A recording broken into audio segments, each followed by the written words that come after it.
আজকের ভিডিওটা কিন্তু বিরিয়ানি প্রেমীদের জন্য। তো যারা যারা বিরিয়ানি খেতে ভালোবাসো অবশ্যই কিন্তু ভিডিওটা প্রথম থেকে শেষ পর্যন্ত দেখো। তো আজকে দুপুরবেলা কিন্তু চলে গিয়েছিলাম বিরিয়ানির শহর, ঠিকই বুঝতে পেরেছো, চলে গিয়েছিলাম ব্যারাকপুর। ব্যারাকপুর স্টেশন থেকে কয়েক পা হাঁটলেই রয়েছে দাদা বৌদি রেস্টুরেন্ট বা দাদা বৌদির হোটেল। ইচ্ছে ছিল এখানকার খাবার খাওয়ার, কিন্তু কি বলবো, এতটা লাইন রয়েছে, প্রচুর লাইন দিয়ে কিন্তু এখানে খাবার মতো সময় ছিল না। তো ব্যারাকপুরের আরেকটা ফেমাস দোকান রয়েছে বি3 বিরিয়ানি, সেখানে কিন্তু চলে গিয়েছিলাম ফার্স্ট টাইম আমি বি3 বিরিয়ানি ব্যারাকপুরে খাচ্ছি। আগে একবার মধ্যমগ্রামে খাওয়া হয়েছিল। তো গিয়ে একটু বসে পড়লাম, রবিবার দিন যেহেতু ছিল, সব জায়গায় কিন্তু মোটামুটি একটু ভিড় ছিল, একটু বসতে হচ্ছিল। তারপরে কিন্তু অর্ডার করে নিয়েছিলাম বিরিয়ানি, আর আজকে কিন্তু অর্ডার করে নিয়েছিলাম মাটন বিরিয়ানি। ব্যারাকপুর 4 নম্বর প্ল্যাটফর্ম থেকে বেরিয়ে এসে কিন্তু তোমরা চলে যেতে পারবে এই বি3 বিরিয়ানির কাউন্টারে, যেটা কিন্তু রয়েছে বারাসাত ব্যারাকপুর রোডে, চন্দনপুকুর বাজারটা পার করেই কিন্তু রয়েছে।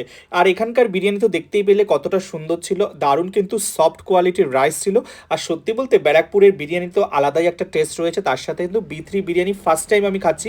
নিয়েছিলাম মাটন বিরিয়ানি, আর মাটনটা কিন্তু অনেক বড় সাইজের, তোমরা দেখতেই পাচ্ছ প্রায় 200 থেকে 250 গ্রামের পিস কিন্তু এখানে মাটন রয়েছে। আর দেখতেই পাচ্ছ অনেকটাই সফট কিন্তু হয়েছিল। আর রাইস কোয়ালিটি কি বলবো, অসম্ভব সুন্দর। মূলত বি3 বিরিয়ানি দোকানে কিন্তু পাওয়া যাচ্ছে বিরিয়ানি, চিকেন, মাটন বিরিয়ানি, তার সাথে চিকেন চাপ, আর বিরিয়ানির সাথে কিন্তু স্যালাড আর হচ্ছে গ্রিন চাটনি ছিল, সেটা তোমাদের দেখাতে একদমই ভুলে গিয়েছিলাম। আমি আর ভাই কিন্তু জমিয়ে আজকে দুপুরবেলাটা খাওয়া দাওয়া করলাম। তো তোমরা যারা বিরিয়ানি লাভার আছো অবশ্যই চলে আসো ব্যারাকপুরের বি3